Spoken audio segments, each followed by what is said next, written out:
दोस्तों रिलायंस पावर की बात करें तो स्टॉक लगातार दौड़ रहा है। पिछले कुछ दिनों में स्टॉक ने लोगों को 70% के आसपास का बम्पर रिटर्न दे दिया है। आपने देखा हो कि हर बार स्टॉक 20-30% की तेज़ी के बाद फिर नीचे आया था। इस बार तेज़ी लंबी रही है और लगातार दौड़ रहा है। क्या इस बार ये 100 को टच करने को तैयार है या फिर यहाँ से एक बार प्रॉफिट बुक कर लेनी चाहिए? मार्केट एक्सपर्ट का क्या कहना है स्टॉक को लेकर, और जिस तरह से रिलायंस पावर ने एक के बाद एक जो पॉजिटिव खबरें दी है उसका असर यहाँ पे देखने को मिल रहा है। अनिल अंबानी पूरी तैयारी के साथ आगे बढ़ रहे हैं। अब उन्होंने कमर कस ली है। जो नुकसान होना था हो चुका है पिछले 10-20 सालों में। अब वो फिर से अपनी पोजीशन हासिल करना चाहते हैं और इस बार दोनों बेटों का साथ मिल चुका है। ऐसे में क्या रिलायंस पावर और रिलायंस इंफ्रा जैसी कंपनियां फिर से बड़ा धमाका कर सकती है? क्योंकि आईपीओ प्राइस से बहुत नीचे स्टॉक अभी भी मिल रहा है, जिस समय सेंसेक्स 85,000 के पार चला गया है। क्या करना चाहिए इस समय? लेकिन फ्रेंड्स, उससे पहले अगर आप पहली बार हमारे चैनल पे आए तो चैनल को सब्सक्राइब कर दीजिए, एक बेल आइकॉन दबा दीजिए ताकि जब भी नया वीडियो बने पहला नोटिफिकेशन आपको मिले। वीडियो पसंद आए तो लाइक से ज़रूर कीजिए। चलो फ्रेंड्स, वीडियो स्टार्ट करते हैं। मैं हूँ आपका दोस्त SB दवे और हमारे अपने चैनल ऑनलाइन कमाई में आपका बहुत बहुत स्वागत है। तो सबसे पहले रिलायंस पावर के कारोबार की बात कर ले तो आज शुरुआत है वो अपर सर्किट के साथ हुई 51.09 पर, लेकिन सर्किट खुला, इसमें कुछ ट्रेडिंग भी हुई। 49.62 का लो बना, लेकिन जल्दी सर्किट फिर लग गया क्योंकि काफ़ी ज़बरदस्त खरीदारी हो रही है अभी भी और लोग शेयर बेचने को तैयार नहीं इस समय। और नतीजा ये रहा कि 51.09 पर इस समय 5% का अपर सर्किट लगा हुआ है।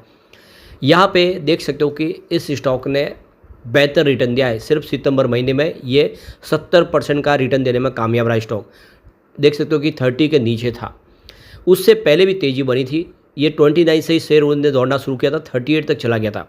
और उसके समय जो खबर निकल कर आई थी कि विदर्भ पावर लिमिटेड है, उसका अधिग्रहण अदानी ग्रुप कर सकता है, इस खबर ने माहौल पॉजिटिव बनाया और स्टॉक दौड़ा। उसके बाद अचानक जब स्टॉक 38 पे पहुंचा उस दिन खबर निकल कर आई कि अनिल अंबानी के ऊपर सेबी ने बैन लगा दिया है 5 साल के लिए। उस खबर ने निगेटिव माहौल बना और स्टॉक फिर गिरने लगा, 29 के आसपास आ गया। और उस समय भी मैंने आपको बोला कि ये एक मजबूत सपोर्ट है, इससे नीचे स्टॉक नहीं जा रहा है, खरीदारी करनी चाहिए। और आप देख सकते हो कि 29 का स्टॉक 51 को क्रॉस कर चुका है। बहुत ही बेहतर रिटर्न दिया है और इस बार लगातार बहुत सारी पॉजिटिव खबर का असर देखने को मिला है, जिससे स्टॉक नीचे नहीं आ रहा है। तो इस समय स्टॉक अपने 52 वीक के हाई पर है। तो पिछले 10 कारोबारी सत्र से लगातार अपर सर्किट इसमें लग रहे हैं और जिसकी वजह से स्टॉक लगातार दौड़ रहा है। और पिछले 5 दिन में ही 23% की ज़बरदस्त रिटर्न दे दिया स्टॉक ने। 4 साल के इस शेयर के रिटर्न की बात करते हो तो ये बहुत बड़ा मल्टीबैगर साबित हुआ है। 27 मार्च 2020 को इसकी प्राइस मात्र 1.15 के आसपास थी। उस हिसाब से 4343% का इसने बम्पर रिटर्न दिया है। और आपको ये पता होगा, तब से रेगुलरली हमारी इस पर वीडियो बनी रहे कि ये स्टॉक मल्टीबैगर बनेगा और आखिर फाइनली आप देख सकते हो कि ये मल्टीबैगर बना। और सिर्फ इसकी बात नहीं है, सुजलॉन एनर्जी या फिर जेपी पावर सारे के सारे बेहतर कर रहे हैं। जेपी पावर में भी आज भी अपर सर्किट लगा है, तो सब समझ सकते हो कि ये सारे स्टॉक आने वाले समय बेहतर करते हुए दिखाई दे सकते हैं। वैसे स्टॉक अभी भी बहुत नीचे है क्योंकि देखो कि 23 मई 2008 को इसकी जो प्राइस थी वो 274 के आसपास थी। अब क्लियरली आप देख सकते हो कि जो स्टॉक लगभग 350 के आसपास हुआ करता 2008 में, उस समय सेंसेक्स 15,000 पॉइंट के आसपास था। इस समय सेंसेक्स 85,000 ऊपर है। तो ऐसे में देख सकते हो कि इसको जो प्राइस है वो काफ़ी ऊपर होनी चाहिए, यानी 4 डिजिट में होनी चाहिए, जबकि इस समय हमें 2 डिजिट में स्टॉक मिल रहा है। तो वाकई ये स्टॉक बहुत सस्ता है और आने वाले समय ये बेहतर कर सकता है। लेकिन इसका मतलब ये नहीं कि एक तरफा तेज़ी बनती रहेगी और इस समय बीच में प्रॉफिट बुकिंग नहीं आएगी, ऐसा नहीं होता है। प्रॉफिट बुकिंग भी आएगी और फिर लोअर सर्किट भी लग सकते हैं, ये भी आपको ध्यान रखना चाहिए। और इसीलिए जो शॉर्ट टर्म इन्वेस्टर उनको मौका देके थोड़ा सा प्रॉफिट बुक कर लेना चाहिए, ताकि फिर लोअर सर्किट के चक्कर में ऐसा ना हो कि स्टॉक नीचे आ जाए। अभी फिलहाल पॉजिटिव माहौल इसलिए बना हुआ क्योंकि 3 अक्टूबर को कंपनी ने अपनी मीटिंग बुलाई है। बोर्ड मीटिंग में यहाँ पे फैसला किया जाएगा फंड रेजिंग के लिए। कंपनी यहाँ पे अलग अलग जो तरीक़ों से फंड रेजिंग की तैयारी करेगी, जिसमें हो सकता है ग्लोबल मार्केट से या फिर डोमेस्टिक मार्केट से फंड रेज करे। QIP लाया जा सकता है, राइट इशू लाया जा सकता है या फिर वारंट जारी किए जा सकते हैं और किसी तरह से इक्विटी के प्रेफरेंशियल इशू के माध्यम से फंड रेजिंग की जा सकती है। तो 3 अक्टूबर तक तो यहाँ पे पॉजिटिव माहौल बनना ही बनना है। उसके बाद ये जो खबर होगी उसके बाद में इसका जो भी असर नेगेटिव पॉजिटिव होगा, लेकिन अभी फ़िलहाल माहौल 3 अक्टूबर की वजह से अभी भी पॉजिटिव बना हुआ है कि क्या QIP आएगा। लोगों में अभी भी देखो क्यूरियोसिटी बनी हुई है। फिलहाल स्टॉक को सेबी ने सर्विलांस पे रख दिया है, एडिशनल सर्विलांस मेजर पे, यानी ASM लिस्ट में शामिल किया है क्योंकि लगातार स्टॉक दौड़ रहा है, इस वजह से ASM लिस्ट में शामिल है। ऐसे में स्टॉक के ऊपर सेबी की पैनी नज़र रहती है कि कहीं कुछ गड़बड़ तो नहीं हो रहा है। स्टॉक के अंदर हाई वॉलेटिलिटी होती है या फिर शेयर की प्राइस लगातार अपर सर्किट लोअर सर्किट में चलती है तो सेबी अपना कदम उठाती है। तो यहाँ पे सेबी की राडार पे स्टॉक है और कुछ गलत होगा तो उसके ऊपर कार्रवाई होती है, लेकिन ये अभी फ़िलहाल तो पॉजिटिव खबरों के दम पे ही स्टॉक दौड़ रहा है। अब यहाँ पे देख सकते हो कि रिलायंस पावर को लेकर रेलिगेयर ब्रोकिंग के रवि सिंह का कहना है कि स्टॉक बहुत ज़्यादा दौड़ चुका है और इस समय एक बार प्रॉफिट बुकिंग कर लेनी चाहिए। दूसरी तरफ देखें तो AR रामचंद्रन के हिसाब से भी देखें तो इसका 52 का रेजिस्टेंस है, 52 के आसपास एक बार अभी प्रॉफिट बुक कर लेनी चाहिए, क्योंकि स्टॉक की संभावना है कि वापस नीचे जा सकता है, ओवरबॉट जोन में आ चुका है।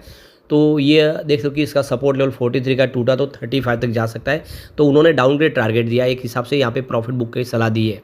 फिलहाल तो ये तेज़ी बनी है, ये पूरी तरह से देखें तो रियल है। इसके पीछे वजह कि इन्होंने विदर्भ इंडस्ट्रीज़ का जो पूरा डेट सेटलमेंट कर दिया है, कंपनी ने 3900 करोड़ रुपीज़ की जो बड़ी रकम का जो सेटलमेंट पूरा कर दिया है और वर्दे पार्टनर्स का जो गारंटी थी उस गारंटी के तौर पे उनको अभी जो रकम चुकानी उसको चुका दी गई है, जिससे एक बहुत बड़ी राहत मिल चुकी है। यानी कॉर्पोरेट गारंटी का भी इन्होंने सेटलमेंट किया है और डेट का भी सेटलमेंट किया है। इसके अलावा कंपनी ने अभी फ़िलहाल एक बड़ा इनको टेंडर हाथ लगाए, एक इसमें बैटरी स्टोरेज का प्रोजेक्ट कंपनी करने जा रही है। 500 मेगावाट से 1000 मेगावाट के प्रोजेक्ट है जो कंपनी करेगी।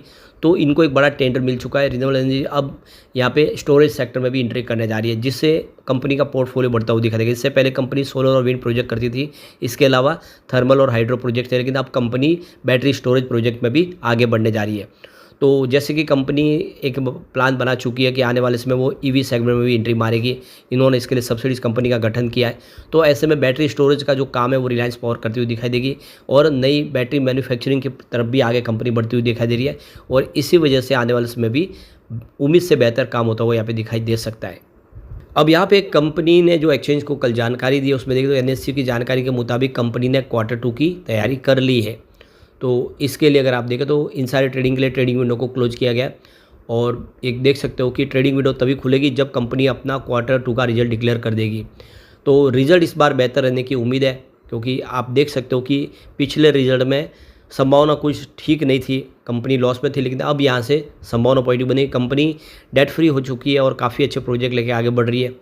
वैसे पिछले 2-3 सालों की परफॉर्मेंस अगर आप देखें, 2020 में कंपनी का रिवेन्यू 7562 करोड़ के आसपास था, जो 2024 में बढ़ के 7892 करोड़ के आसपास पहुंचा है। तो पिछले 4-5 सालों में रिवेन्यू बढ़ा जरूर है। 2022 में जरूर कम होता, लेकिन उसके बाद पिछले 2 सालों से रिवेन्यू फिर से बढ़ा है, यानी बिजनेस बढ़ना शुरू हुआ है। इसके अलावा कंपनी के लॉस प्रॉफिट की बात करें, 2020 में 4255 करोड़ का ज़बरदस्त लॉस था। 2021 में पहली बार कंपनी प्रॉफिट में आई थी, 427 करोड़ का प्रॉफिट हुआ था, लेकिन उसके बाद कंपनी लगातार लॉस में रही। 2024 में कंपनी को फिर से बड़ा लॉस हुआ 2242 करोड़ का, लेकिन अब ये कंपनी का जो सारा सेटलमेंट हो चुका है, यहाँ से एक बेहतर उम्मीद कर रही है।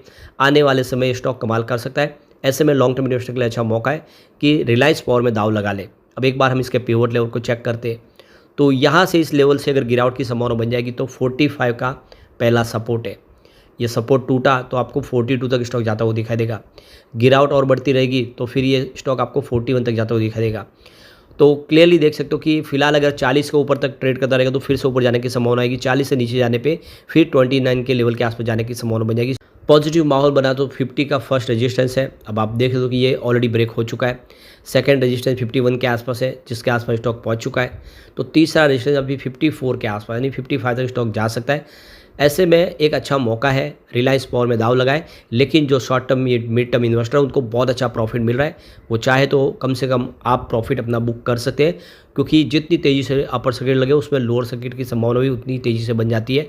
खास ध्यान रखना, कितना भी पॉजिटिव खबरें हो, लेकिन जो हाई वॉल्यूम वाले शेयर होते हैं उनमें गिरावट की संभावना बन जाती है, क्योंकि ऐसे जो हाई वॉल्यूम शेयरों को एक तरफा कोई ऊपर लेके जा नहीं सकता, वापस बहुत समय तक उसमें गिरावट जरूर होती है। इसलिए आपको ये खास ध्यान रखना है। लेकिन जो लॉन्ग टर्म इन्वेस्टर बने रहे, आने वाले समय आपको मालामाल कर देगा। लेकिन फ्रेंड्स, कोई भी इन्वेस्टमेंट करने से पहले अपने फाइनेंशियल एडवाइजर से बड़े ले ले या अपना खुद का रिसर्च करें, क्योंकि मैंने वीडियो आपके एजुकेशनल पर्पज़ के लिए ही बनाए। वीडियो पसंद आए तो लाइक से जरूर कीजिए और चैनल को सब्सक्राइब कर दीजिए। Thank you friends.